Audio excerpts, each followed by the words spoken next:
right, let's finish up with chapter 32. We're going to look at just a few artists. The first is Anish Kapoor to finish up the installation and site-specific section. Anish Kapoor's, let me see, figure 3248, Cloud Gate from 2004. And this is a site-specific piece because the shape and the bend of the form actually is meant to reflect the panoramic landscape or cityscape of Chicago, and then also some of the clouds that come in from Lake Michigan are reflected, no pun intended, in this form. And also it's not just the form that's reflected, it's also the shape of some of the clouds. Some of the clouds that come in off of Lake Michigan into Chicago are in this bean-like shape. So this form is reflecting that bean-like shape. So it's called Cloud Gate, and it's made of stainless steel. So it's a stainless steel sculpture. And what's really important about this is that it's interactive in a couple of ways. One is that it serves as a gate form because it allows you to walk under it and through the center with the curve that arches up like this bean-like shape. And I say bean because local Chicagoans that live there call it the bean. So it reflects that gate because you can walk through the middle.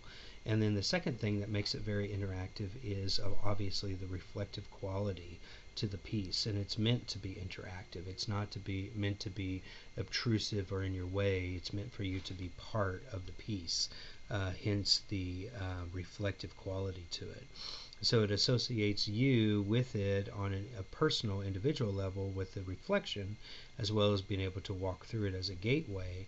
And then also it connects you to the city. So even as a visitor, you can still be part of the city by being part of the reflective quality of the piece. And also when you walk through the gateway through the park, I think it's in Grant Park, Millennium Park, which I believe is north of Grant Park in Chicago. But when you walk through it in the middle, you're entering or exiting the city as well. So you're either walking towards the Lake Michigan or you're walking towards the city. So it makes you interactive in that fashion through the gate-like quality. And it's meant to abstract the cityscape as well. So hence the curve. It's meant to give it this kind of abstraction as well as this direct reflective representation of the city. And it's very panoramic in the bend, very much like our eyes are, our cones and rods. But with the sheer stainless steel polished surface, it is reflecting both you and the city, which is connecting you and making it interactive and very site-specific for the advancement and connection to the cityscape of Chicago. And that's what makes it site-specific. It's for this city in particular. And Anish Kapoor is wanting to alter, and I believe it might be in the process right now, of completely creating a jet black, like it's a new paint. I don't even know what it's called, but he's inventing this new surface for stainless steel that completely makes it jet black, no reflective quality at all, super absorbent of light, no light emits off of it. And the reason for that is because of the BLM movement and the unfortunate death of African American men in particular in Chicago, and how Chicago is still having a problem with homicide and black on black crime in particular. And the piece Anish Kapoor wants to change and alter to reflect that, which is a lack of reflection, and be able to make it a statement piece that's BLM. And he's, I believe, in the act of trying to alter the piece to reflect this unfortunate demise of African American men, in particular in Chicago, based off of inner city fighting. So that is what his plan is. So it lets us know that some of these site-specific pieces are not just site-specific for a time, but also not just site-specific generally, but site-specific based off of time. So the time in 2004 when he made this, and that reflective quality is different now than the unfortunate homicides that are occurring in high numbers and high percentages in Chicago with African American men, and he wants the cloud gate to reflect that now, which is a metaphoric reflection and not a literal reflection. So it's very powerful in that these pieces can be changed. These contemporary pieces can be changed, and they're not just set and stuck in history and in time, especially when the artist is still alive. Okay, so very important, very powerful piece, especially if it does change. So keep your eyes out on YouTube as well as on the internet to see if Cloud Gate does actually find its way into some kind of formal change on the surface, to be no longer reflective, but to be this sheer, like, non-reflective black paint surface that's supposed to be synonymous with the BLM movement at present. Um, the last individual that we're going to talk about is Frank Gehry, and we're going to look at figure 3253, and this is going to be the piece we're going to talk about in architecture. And I mentioned previously in a video that we're going to talk about a very specific type of architecture that's occurring right now, and that's called deconstructivism. And with architecture in general, during this time now, at this moment, it's very global and it's always changing. So there isn't like one specific architect that is working for one specific country. They're all working for all different types of countries.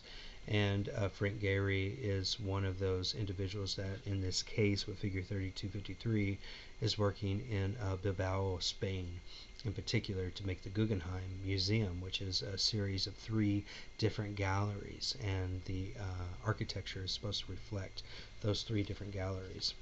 And the reason why Frank Gehry's architecture is considered deconstructivism is because it's meant to focus on destabilization visually.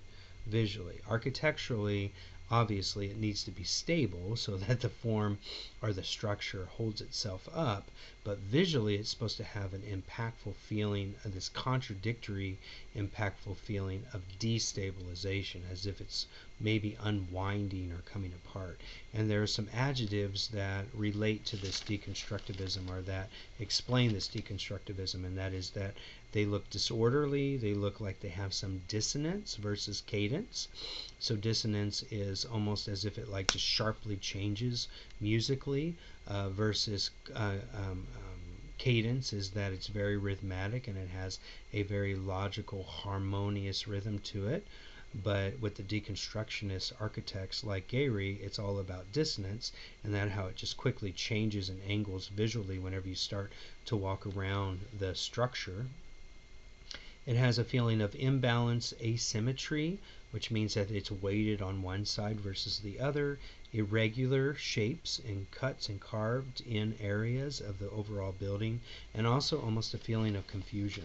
So, this deconstructivism is to boil down in your psyche and this level of questioning, using different adjectives to question a level of psyche whenever you see something like, why is that still harmonious? Why is that still stable, even though it appears dissonant as well as non-harmonious, and almost to the point of visually unstable, but it still holds itself together. So essentially it's a feat, right? F-E-A-T, a feat, where you can make something that looks unstable or destable and keep it very balanced at the same time.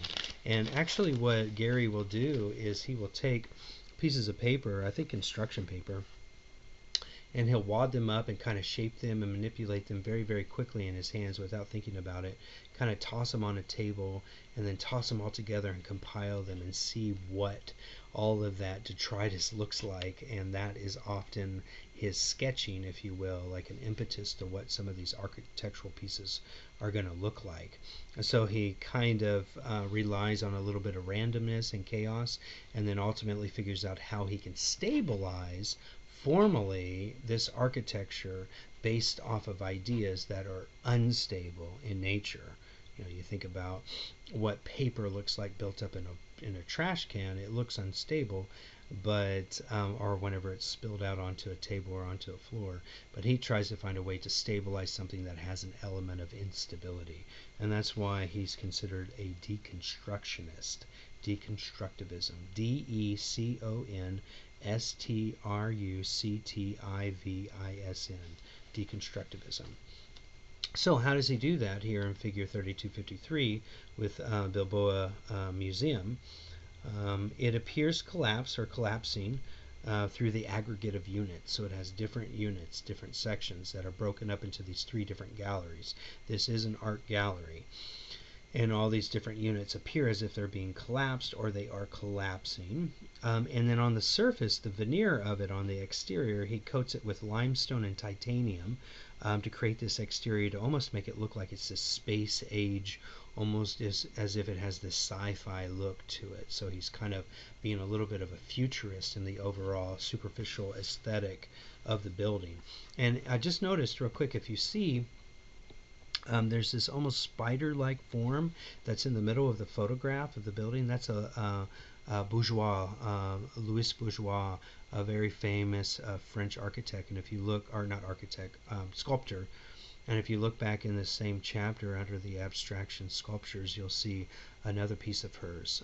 So that just kind of gives you an example of how there's this combination of abstract architecture and abstract sculpture combined together within this formula of contemporary art worldwide. Everybody's working together to kind of accent one another, if you will. So anyway, uses that limestone and titanium exterior to make that space age like look, something that is sending you off into the future, so to speak. And then on the very top there, which is centered to the column that we see next to the pool, you might be like, well, where is the center? So all those wings that are coming off asymmetrically there to the left are the galleries extending out to the west. And up in the middle above the column there by the pool of water is considered the center of the gallery, and that's where the atrium is. And we'll look at the figure of the atrium in 3254, which is a view from the floor all the way up to the ceiling. It kind of breaks up the atrium. So that's the interior shot of what we see on the exterior in 3253 there next to that pillar that's next to the water. And above that atrium on the very top are what he calls, he's still alive, what he calls metallic flowers. And they're a group of organic forms on the top of the museum. So it just kind of accents and makes it give some kind of sense of, even though flowers can be imbalanced at times, depending on how much they've opened and how many petals there are, organically they do have some kind of structure to them, even though there can be sometimes an offset placement of petals based off of decay or life, depending on what the flower is doing. If it's decaying, it can wither on one side, and then it may have a prominence of petals on the other side. So he has these metallic flowers on top to kind of reflect that sense of imbalance and dissonance, if you will. And then there's the glass walled atrium that we were just talking about, 3254, inside of the museum, the Guggenheim Museum. And what this atrium is meant to be is a focal point for the three galleries that are going to kind of blossom off of the atrium. So that's why he uses those metallic flower forms on the top to make it seem as if the building is some kind of unfolding flower that's opening up and whirling out as if it's blooming. All right, he wants the architecture to have this bloomed flower-like feel to it. So that's why the atrium has this presence, as if it's the whorl or the center of the flower, and these three galleries are blooming off of the center or the whorl of the architectural piece. And the last thing is that the interior walls, as we see here in figure 3254 of the Guggenheim Museum in Spain, reflect the same curves and undulations and organic-like qualities we see on the exterior in figure 3253. So the inner walls are going to reflect that of the outer walls. Okay, so it's not going to suddenly change when you walk inside. The wall structure on the interior is going to look very similar, like as if you're walking to the front door of the exterior of the museum, so they reflect inside and outside. Okay, so I'll leave you with that, with chapter 32, and then the next video that you have will actually be an amalgamation or a collaboration of multiple chapters, focusing on very key pieces throughout different parts of the world and kind of clustering them all together into one video.